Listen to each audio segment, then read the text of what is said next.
Hello, and thank you for listening to The History of World War II podcast, episode 334, All Roads Go Through Malta. When Britain and France declared war on Nazi Germany in September of 1939, they did so knowing they were both behind Germany in terms of actually being ready for war. This would result in a string of Axis victories at first, and indeed that prediction bared out. But it also meant some territory would have to be abandoned without a fight, such as the Channel Islands, Guernsey, and Jersey, along with the smaller nearby islands. But did that also mean Malta?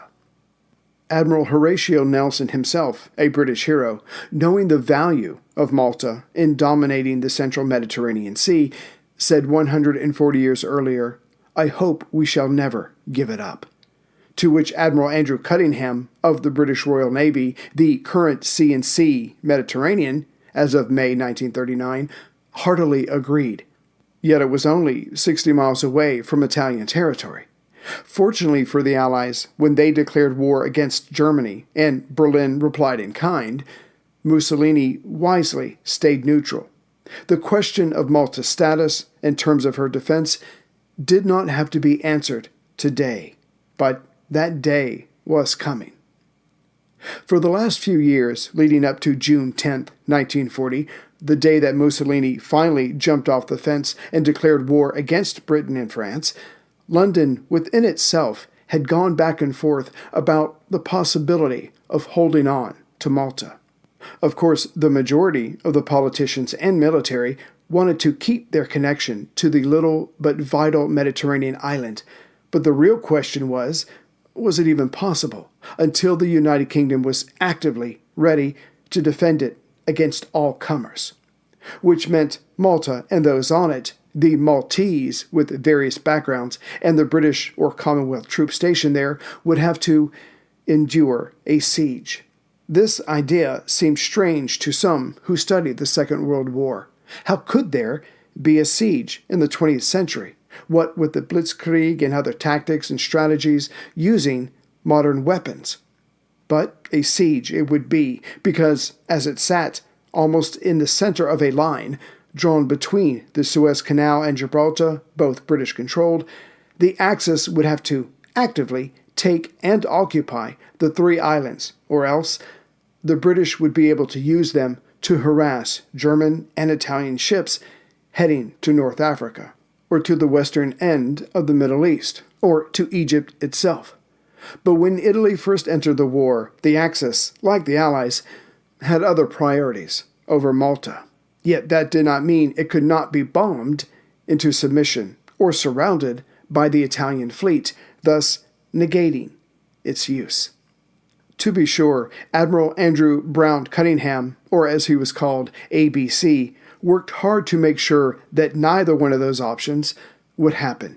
ABC had been in the Mediterranean for much of his professional life, starting with commanding a destroyer in the Mediterranean during the Great War. He had practically memorized its coastlines and destinations, even the Kansim, the dry, hot wind that comes from Africa, or the Sirocco, the uncomfortably humid air that also comes from the south, and how they both affected the Mediterranean waters.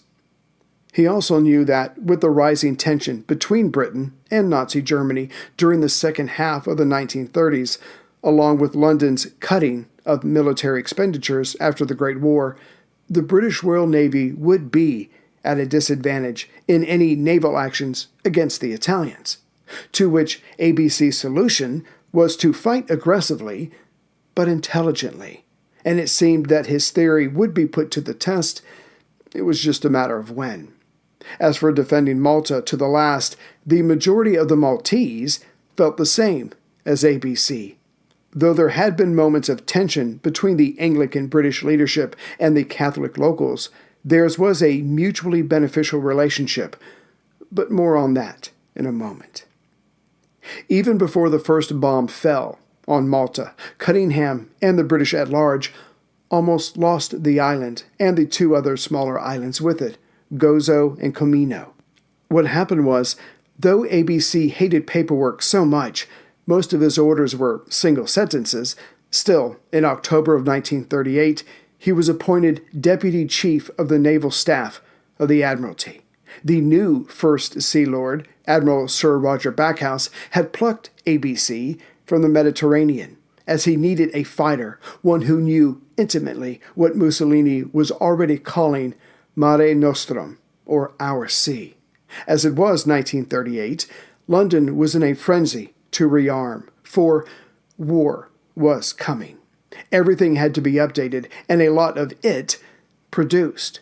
But as there was only so much money, everything had to be prioritized, which begged the question, what about Malta? As much as ABC wanted to test himself against the Italians and the Germans, he found himself battling instead with agents of the CID, or Committee for Imperial Defense, for funds. As it had been 35 years since the Wright brothers had first achieved flight, and the world's militaries had incorporated fighters and bombers into their arsenals, the question of anti-air defenses was paramount.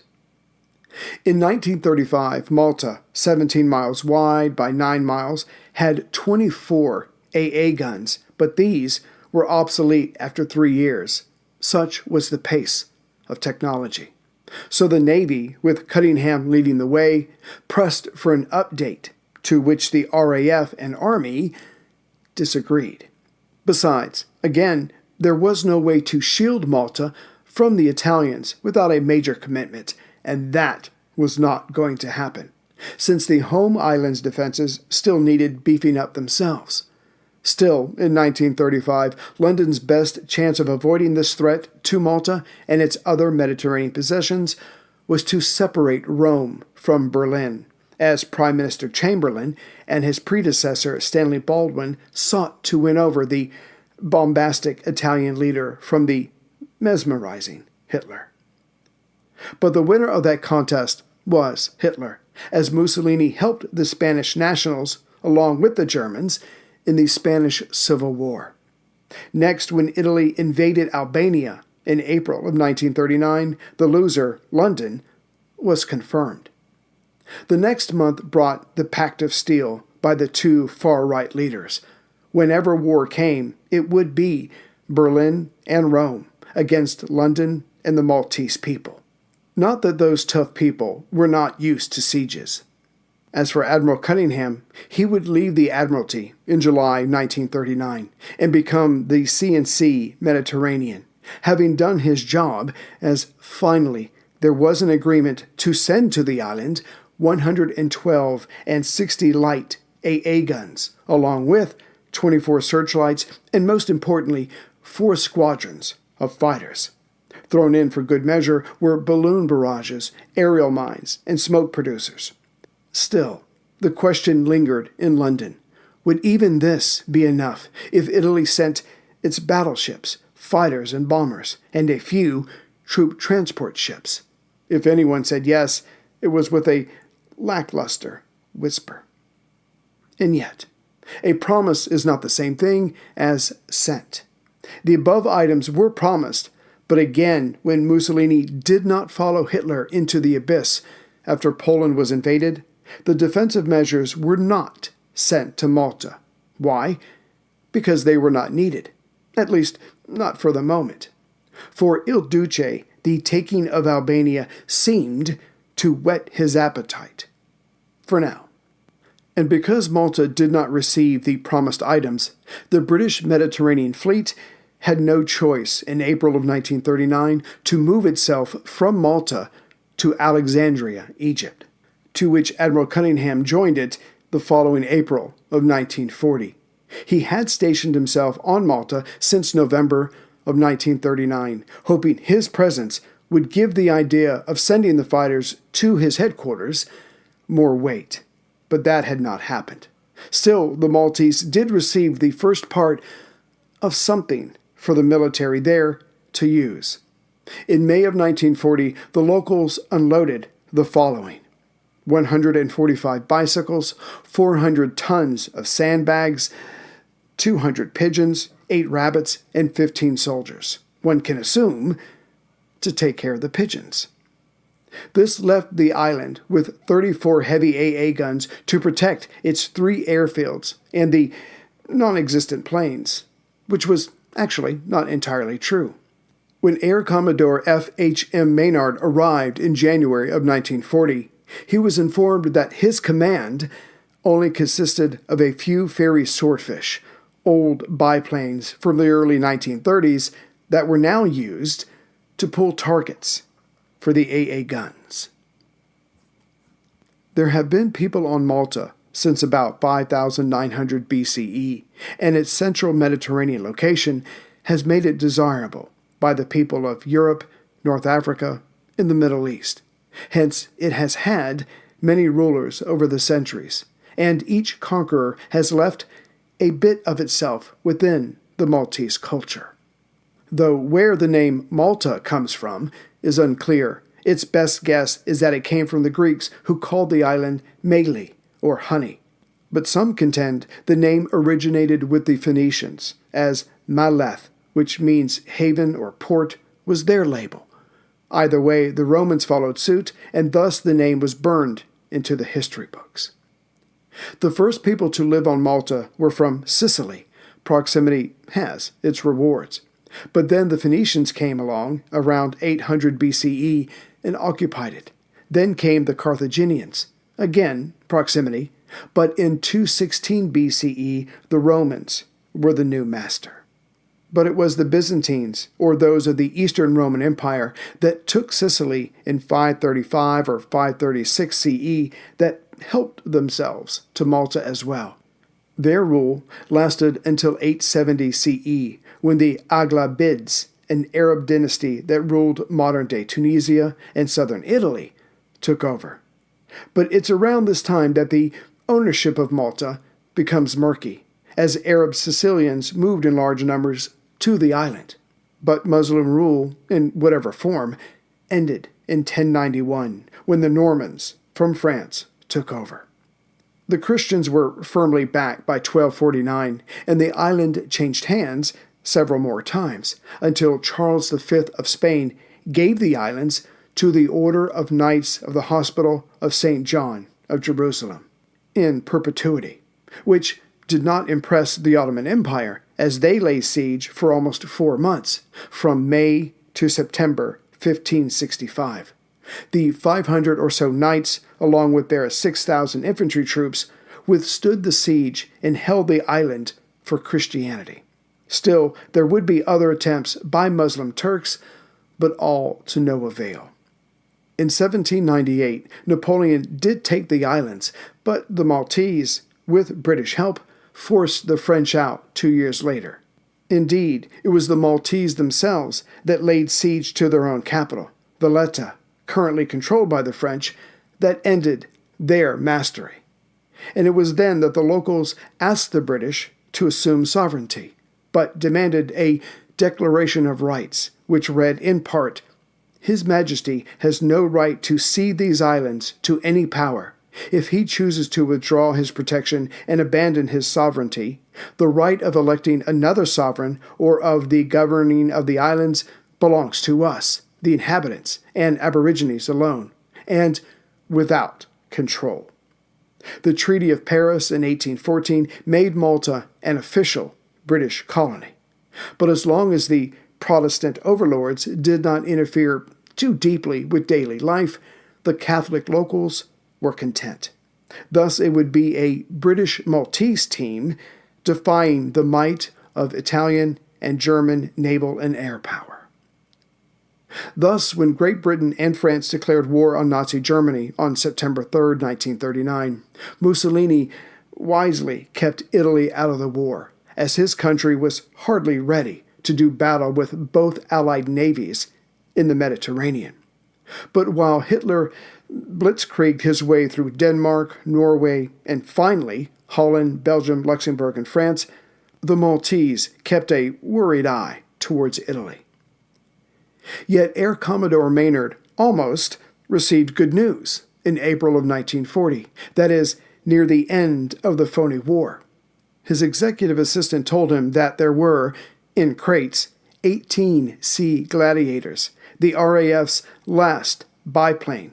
They were located at Calafrana on Malta's far southeast corner. They were quickly unboxed and assembled.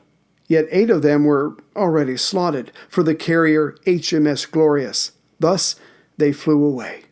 That left 10, but they were to go to the HMS Eagle. But before they could take off, Maynard contacted ABC and asked if he could borrow them for a while. ABC, seeing a chance to finally do something for the islanders, said yes. Thus, on April 23, 1940, the Malta Fighter Flight was born. Now all Maynard needed were pilots, so he looked around for volunteers. Enough men said yes, so training got underway. But it seems that the Malta Fighter Flight had not so much been born as stillborn, and then reborn. Let me explain. 6 days later, the remaining planes were ordered to be reboxed and readied to be picked up by the Navy. Yet the Navy said when they got there, "Oh, we don't need all of them." So Malta Fighter Flight was reborn, just reduced, now with 6 planes. Maynard got the planes reassembled and resumed training, but the training would be, as it were, on the job. There were to be 2 flights of 3 planes each, but only 2 planes would be allowed in the air at any one time. It was the best that they could do. So, just a mile west of the southeast corner of Malta, the fighters were based at Hal Far Airfield. But, should the Italians decide to invade proper, somehow getting past Maynard's planes and the few torpedo motorboats and submarines, the latter the British still did not think highly of, and London had 12 subs in the Mediterranean, the Italians 115 at this point, there were, based on the island, just under 4,000 men of several battalions. Though the battalions and other units were under strength and needed an upgrade in their fighting equipment. And as Malta had about 125 miles or 201 kilometers of coastline, these troops would not be enough to guard against all landing locations and the 3 airfields that were all on the southern end of the island. With all of Malta's weak defenses, it would be nice, nay paramount, to have all concerned pulling on the same oar, i.e., with the island's leader, one governor and commander-in-chief, General Sir Charles Bonham Carter. And yet, in the spring of 1940, as Malta was about to move to center stage, Bonham Carter contracted pneumonia and had to be replaced. So in came the Scot and strong Protestant Lieutenant General William Doby, who was currently serving in Singapore. On May 10th, the day Hitler's panzers launched their attack in the west, ending the Sitzkrieg, Doby told the Maltese, "We have ample resources of both men and material." This was an out-and-out lie, but when he added, "With God's help, victory will most certainly be achieved," he was speaking the faithful Catholics' language. And on that same day, Prime Minister Chamberlain stepped down to be replaced by Winston Churchill. And though it took a browbeating and some time, Winston got his way. Malta would not be abandoned. On the same day Belgium surrendered, May 28th, Mussolini confidently told his staff that he intended to enter the war. The British picked up on this right away and prepared to make Italy's first day of the war a memorable one, in a bad way. And Governor Doby interned those Maltese who were pro-Italian, another solid move on his part. A few days later, Doby suggested to the locals that they move away from the coastlines, though he said nothing of the coming Italian declaration of war. But the people had taken his speech to heart. The Allies would win, so most stayed put. But with Malta lacking sufficient infantry, having only 4 antiquated fighters, they had lost 2 to damage, matched by 4 subs and a smattering of light surface vessels, along with Admiral Cunningham's outnumbered and outgunned fleet, with again older planes on his carriers that did not have adequate armor plating, Malta was truly exposed. And as Churchill pictured one day in the future, as he had during the Great War, of heading through the Balkans to end this war, Malta was vital. But it would be Mussolini's desire to take North Africa and threaten Egypt that would truly show how important the island and its 250,000 people were. On June 10, 1940, with France all but defeated, Mussolini bombastically declared war on Great Britain and France. Back in September, Italy was not ready for war in terms of resources, and truth be told, it was still not ready in June of 1940. But Il Duce realized if he waited too long, Hitler might have all of Europe wrapped up before the Pact of Steel could be made a reality. Thus, the plunge was made, sort of. Though he had 30 Italian divisions on the Alpine frontier between Italy and France, Mussolini held back his troops for 10 days. But even when they did move forward, the Italians did not get very far and suffered larger than expected casualties. Still, because of the Germans, Paris fell. The French government moved from city to city, only to have President Reynaud resign on June 16th, to be replaced by Marshal Philippe Pétain, the new head of the Vichy government. The Franco-German armistice was signed on June 22, 1940. A year later, Hitler would launch another offensive that he hoped would have the same result. Besides the pro-Italian Maltese being detained, back in the UK, Churchill's government decided to intern all Italians between the ages of 16 and 70 who had lived in Britain for less than 20 years.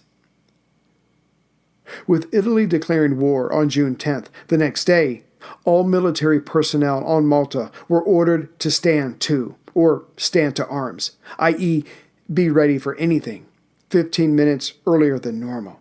Hence, at 4:15 a.m., the ground troops, pilots, and AA batteries were on alert. Then again, few of them, if any, had actually been in a shooting war, so their readiness was based on theory, and that theory was about to be tested. Just before 7 a.m., C Company of the 2nd Battalion, Queen's Own Royal West Kent Regiment, was already at it, improving their defensive works near the Marsa racetrack at the bottom of the Grand Harbor, aka the Valletta port. Again, Valletta is the island's capital, along the island's northeast coast. Just then, the area's sirens began to build up to a whirring scream. The men of C Company ran and dove into their slit trenches. It was probably at this time that some of the younger men, this being their first attack, wondered, was this trench deep enough? How close would the bombs come? How close could they come and I still survive? All would be answered in time. A few minutes later, explosions could be heard, but relief followed hard upon the fast-rising fear as the men lying in their trenches realized the explosions and rising smoke was to their south. Somebody was getting it good, but not them. Indeed, the receiver of this Italian air attack was the Halfar airfield in the southeast corner, where Commodore Maynard had started up his fighter flight. A few minutes after this, more explosions caused the men of C Company at the racetrack to turn their heads to the north. There, immediately north of the Grand Harbor and the capital Valletta, Italian bombers, coming in at 14,000 feet, were attacking the port facilities. A direct hit landed on the eastern side of the most extended part of Fort St. Elmo, above Valletta. Established in 1417, the jutting end of the Schiberius Peninsula was reinforced by the Order of St. John in 1553, which included better towers and a wall, as it was meant to protect against enemy ships coming into the harbor, but not Italian planes flying over, dropping ordnance. By the time the Italians left, 6 of the Royal Malta Artillery were dead, including a 16-year-old telephonist. Many structures around them lay in ruins, and voices started crying out for help. As for Commodore Maynard's air warriors, They had been ready to deflect any air attacks from 6:30 a.m. onwards. But they should have calculated the slow climbing rate of the Gladiators and moved up that time another 15 minutes or more. As for Flight Lieutenant George Burgess, he was the least ready, currently using the lavatory, when the enemy bombers flew over Grand Harbor to drop their bombs. The sirens throughout the island erupted, as did Burgess, off his seat. A few minutes later, he was taking off. The problem was, by the time he and his comrades were heading north and climbing to attack height, the Italians were already heading home. Which is when the other enemy flight bombed Hal Far's airfield, Burgess's home base. Turning around, the British planes were too late there as well. Fortunately, the Italians did not hit anything of value. Perhaps the AA guns there did a better job than they thought. But as the enemy planes were departing from the bottom southeast corner of Malta, this allowed Burgess alone to catch up to the last bomber heading away. Having never fired his guns at a real target, he estimated the proper distance to be when his guns went off. And that's when he found out that he was still too far away. But hearing Burgess's guns, the Italian pilot simply poured on the gas and left the young man far behind. The Gladiator simply did not have the speed to pursue the more modern Italian bomber. Not 30 minutes later, the all clear was sounded, which did not stop the long lines of refugees heading away from the capital and other populated coastal areas. In fact, within days of the first bombing, some 100,000 Maltese would leave the Valletta area for a more interior location. Exactly where would they stay? That would be worked out upon arrival. That afternoon, the second of 3 air raids got underway. Not that those on the ground could know this. That morning, Hal Far Airfield had been hit on the island's southeast corner. Relative to that airfield, if one drew a straight line going northwest from Hal Far, about 4 miles along that line, you'll come into the Lucca Airfield, putting it just under 2 miles due south of the Marsa Racecourse and Polo Field. Continuing that line in a northwesterly direction from the Lucca Airfield, another 5 miles away you would hit the last airfield, Takali, placing it roughly in the center of the island. It was these 2 upper airfields that were hit that afternoon. And whether it was incompetence or intentional, when Lucca was hit, being only a mile or so away from Marsa, C Company, at the racecourse, got a closer view of a bombing raid. The slit trenches were re-entered. After the Italians left, dust hung in the air for hours, as no strong breeze was around to clear the skies above the horse-focused entertainment area.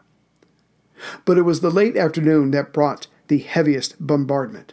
Again, the Grand Harbor around the capital was targeted, with most of the bombs falling on the southern shoreline of that waterway. The AA guns were blasting away, to be sure, but no one reported seeing any enemy plane falling from the sky. As the attackers left, some 22 people around the capital were dead, with some 200 buildings now being unlivable. This was adding on to the first casualties of that morning, a Maltese mother and her 2 young sons, ages 4 and 5. Supporting the possibility that Italy's attack on Malta had been rather haphazard, the next day, June 12th, the only Italian plane the people of Malta saw was a lone reconnaissance aircraft. Still, a Gladiator was sent up and managed to shoot down the would-be spy. The Italians were also learning on the job. On June 13th, the sirens went off 4 times that day, but only 2 air attacks materialized. The first at Calafrana on the southeast corner, just east of the Hal Far airfield, which killed 2 and wounded 4 more. When the second raid came, up went the Gladiator biplanes. These 3 defenders, named Faith, Hope, and Charity, harassed the would-be bombers to the point that they dropped their ordnance prematurely. Some landed on the far northwest corner of the island at Melilla, but some of their bombs went into the sea. But it would be the next day, June 14th, that Rome became serious, either about forcing the island to capitulate or guaranteeing that it would not be used to launch an attack by air or sea against Italy, by launching 8 bombing raids that day, covered by fighter escorts and using a mixture of incendiaries and high-explosive bombs. The war had finally come to Malta. Greetings, everyone, from Central Virginia. So, like me, I hope a lot of you are happy to be back in the European theater. We're going to use Malta to get around the Mediterranean, North Africa, and go from there, then hit Russia and go back to Asia. So we'll stick with this, the Mediterranean for a while. So I just wanted to say hello to the newest members and those who have donated, and I got a couple emails that I got. As far as the newest members, welcome aboard to Peter Allen from Anacortes, Washington, Henry Youngberg from Waseca, Minnesota. Hope I got that right, Henry. Ernesto Rodriguez from Waitsfield, Vermont. Richard Wells from Longmont, Colorado. And Brett Edwards from Daharuk, New South Wales in Australia. Brett, hope I got that right. As far as donations, there's Asher Kennan, Lee Grennan, I hope I got those right, Jack Hines, who has started, I don't know, well, he didn't start this, but I've noticed a trend lately is that somebody will donate monthly like it's a membership, but it's just like $1 or $2, but they do it each month just to support the show. So Jack and everybody else who's done that, I really do appreciate it. I got an email from a Roy Burnham. He's a member, and I think he has his own business, and he's been listening to the podcast during his long drives around our country in the United States. Roy, I don't know if I would want my voice in my head driving for a long distance, but if you can make it work, good for you. There's also an email from a Brad Wolf. He liked the Doolittle series. He actually flew in a B-25 at an air show. And the best thing about Brad is that he misses my daughters on the commercials, like the old times. If you've been with me long enough, you know what I'm talking about. I'll try to bring them back in the future. The restrictions are a little tighter than they used to be. I used to be able to have a lot of fun with it, but I'm glad you reminded me of that, Brad. I'll see if I can do something in the future. So again, we'll use Malta to jump around North Africa, maybe the Middle East, and then we'll get back to Russia, and we'll just kind of bring it all together, and we'll just see how it goes. And so, again, very happy to be back in the European theater, and I will see you soon with the next episode. Take care, everyone. And now, a special motorcycle weather report from Progressive. Well, today you can expect lots of cloud cover with 0% chance of raining on your parade because you'll be riding your motorcycle vroom vroom. That rumbling low-pressure system beneath you should give way to a relaxing commute and a sudden urge to take the scenic route everywhere you go because, dagnabbit, you're having fun out there. That's your forecast. Back to you. This has been a special motorcycle weather report from Progressive, where every day's a beautiful day to ride with coverage from America's #1 motorcycle insurer. Get a quote today and see what you could save. Progressive Casualty Insurance Company and Affiliates.